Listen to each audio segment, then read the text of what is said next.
ಹಾಗಾಗಿ ಈ ಒಂದು ಮಠದ ಸಂಬಂಧ ಬಹಳ ಹಳೆಯ ಸಂಬಂಧ.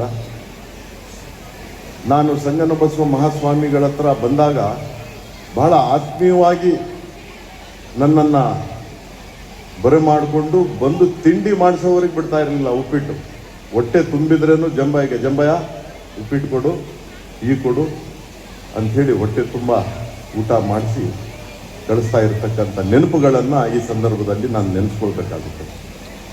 ಅದೇ ರೀತಿ ಕ್ರಿಶ್ಚಿಯನ್ ಧರ್ಮದ ಧರ್ಮಗುರುಗಳು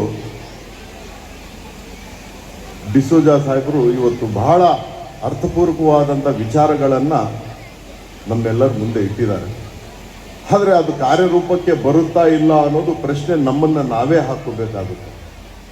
ಇವತ್ತು ಇಂಥ ವೇದಿಕೆಗಳಲ್ಲಿ ಅನೇಕ ವಿಚಾರಗಳನ್ನು ನಾವು ಮಾತಾಡ್ತೀವಿ. ದೇವರು ಎಲ್ಲಿದ್ದಾನೆ?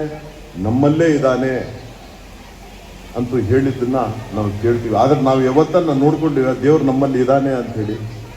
ಹಿಂಗೆ ಹೋದ ತಕ್ಷಣವೇ ಮತ್ತೆ ಆ ಅಸೂಯೆ, ಆ ವಿಚಾರ, ಆಚಾರ, ವ್ಯವಹಾರ ಎಲ್ಲವೂ ಮತ್ತೆ ನಮ್ಮನ್ನು ಸುತ್ತ ಹಾಕ್ಕೊಂಡು.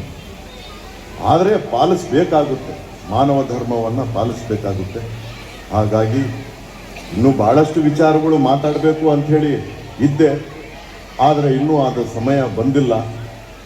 ಅಭಿ ಪಿಕ್ಚರ್ ಬಾಕಿ ಹೇ. ಸಮಯ ಬಂದಾಗ ಕಾಯೋಣ, ಸಮಯ ಬರೋವರೆಗೆ. ಸಮಯ ಬಂದಾಗ ನಾವು ನೀವು ಎಲ್ಲರೂ ಸೇರಿ ಮಾತಾಡೋಣ ಅನ್ನೋ ಒಂದು ಮಾತನ್ನು ಹೇಳಿ ನನ್ನ ಮಾತುಗಳಿಗೆ ವಿರಾಮ ಮಾಡಿ ನನ್ನ ಮಾತನ್ನು ಮುಗಿಸ್ತೇನೆ.